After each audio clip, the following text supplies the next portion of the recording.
Jody woke up in the middle of the night, desperately fighting off a panic attack. She was dreaming again about her parents, who had died a year ago in a car accident. Jody had recently turned 16 and was living in her parents' old house. The Garcia family had moved to New Jersey from Arkansas 10 years earlier.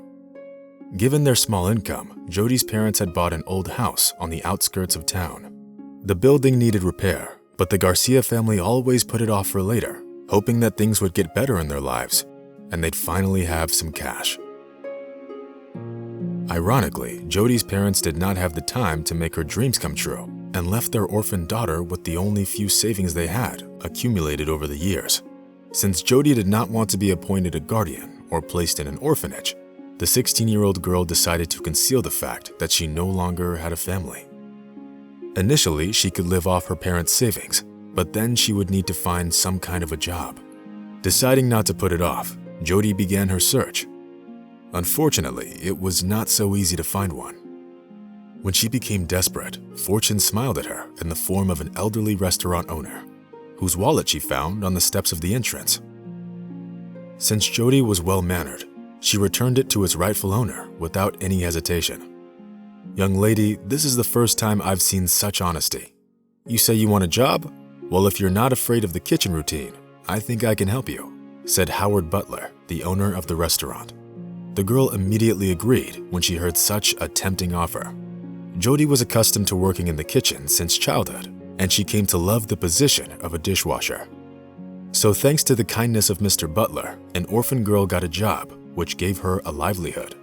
The girl worked hard and diligently, and immediately earned the love of the restaurant workers. Despite the fact that she earned her first salary, Jody was still living in her parents' old house. One morning, on her way to work, she saw the door of the house next door wide open. Knowing that new tenants had recently moved in, Jody decided to pay them a visit. Cautiously crossing the doorstep, she felt the distinct smell of burnt food, and when she entered the kitchen, she saw a young man stirring something with a spoon in a pot on the stove. Not far away at the table sat a girl about 5 with mischievous blonde pigtails. "Hi, lady," said the girl, greeting Jody, who was blushing with embarrassment. "Hello, I'm your neighbor," she replied, trying her best to remain calm. At that moment, the boy at the stove turned around and gave Jody a lovely smile. "Nice to meet you. My name is Albert, and this is my sister, Betty," he added, as he took the burnt porridge off the stovetop. The kitchen, modestly decorated, made it clear that there was no other food in the house. "We're going to feed Mama now so that we can go play. She's sick and she can't eat by herself," said the girl, moving her hands through her plates. These words surprised Jody. She initially thought that there was no one else in the house except for the kids. Jody had a little free time, so after a polite exchange of goodbyes with Albert and Betty, Jody went off to work. Today was payday for the restaurant workers, and spirits were high. At the end of the day, Mr. Butler handed Jody an envelope with money. It contained an amount that greatly exceeded her salary. The girl looked questioningly at the restaurant owner, but he only smiled. "Take it. You know, you look so much like my Emily when she was young. I'm already 64 years old, and she must be over 40 now," said Mr. Butler sadly, wiping away the tears in his eyes. Jody heard a sad story from the restaurant staff of how many years ago, Howard Butler had a small fight with his daughter, who as revenge, ran off with her good-for-nothing fiancé to the countryside. Since then, no more news was heard from Emily. Mr. Butler's pride knew no bounds. For years, he had hesitated to look for his daughter, expecting her to come back on her own. Clearly, Emily was like her father in character and did not want to be the first to reconcile. This is how Howard Butler spent his life in the dark, deep down missing his daughter. After receiving his due salary, the first thing Jody did was go to the supermarket, where she bought a whole bag of goodies. Jody still could picture the face of the skinny girl next door. It must be hard for them and their sick mother. It wouldn't hurt me to help them in any way I could, Jody thought as she headed for her neighbor's house. Albert and Betty were unspeakingly pleased and were able to have a proper meal today thanks to Jody. As Albert explained in a private conversation, he, together with his mother and sister, had come from another state to start a new life and break ties with their alcoholic father, who spent all the family's modest savings on booze. For this very reason, the boy's mother had to work several jobs at once. As a result, the woman fell ill and was desperate to restore her health that had been ruined by her hard life. "The doctors say my mother needs surgery, but we don't have that kind of money," Betty said as she ate the delicacies Jody had brought her. "If I wasn't tied down by my mother and sister, I would find a job and earn a lot of money. So much money that it would be enough for the operation and for a normal life," said Albert, his voice trembling with tension. Suddenly, Jody's heart began to ache. For so long, she thought she was worse off than everyone else, and she didn't even realize that there were people living close by who were also having it rough. "You know what?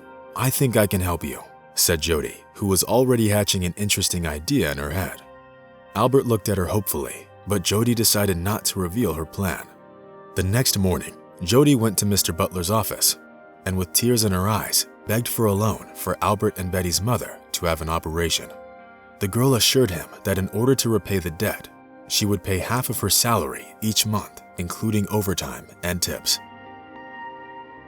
The older man listened attentively to Jody, and then after a pause, said, "Certainly, I'll help this poor woman. I'm not young anymore, and it may so happen that I'd need help myself one day. All the reason more, my financial situation lets me do these things. So I'll instruct the manager, and he'll transfer the money to the clinic's designated account." In an outburst of gratitude, Jody hugged Mr. Butler, who began tearing up from her tenderness. After she finished her shift, she hurried to share the good news with Albert and his little sister. To her surprise, they greeted her with sadness on their faces. "Mama is sick and has to be taken to the hospital," said Betty quietly, who was trying her best not to cry. "It's okay, I found the money for the operation. Everything will be all right. We'll save your mother," Jody replied, knowing that she had to act quickly. Fortunately, Mr. Butler's business manager immediately responded to her request, and the next morning, the money was deposited into the clinic's account. Thus, Albert's mother's surgery was done in time. This, without a shadow of a doubt, saved her life. Throughout the post-operation period, Albert and Betty never left their mother's side, rejoicing at the color that was restored to her face. When the woman got better, Albert, having learned the name of the philanthropist who had paid for the operation from Jody, decided to thank him personally. To do this, he went to the restaurant, and together with Jody, went to Mr. Butler's office. But when Albert opened the door and saw the restaurant owner sitting at the table, his facial expression changed and he turned pale. "Is something wrong, young man?" Mr. Butler asked in astonishment. "You know, I think I've seen you somewhere before." "That's right, in the picture my mother gave me before she went to the hospital. Here, look and see for yourself," Albert answered and took a photo with frayed, crumpled corners out from inside his pocket. By this time, the owner of the restaurant was pale and clutched at his heart.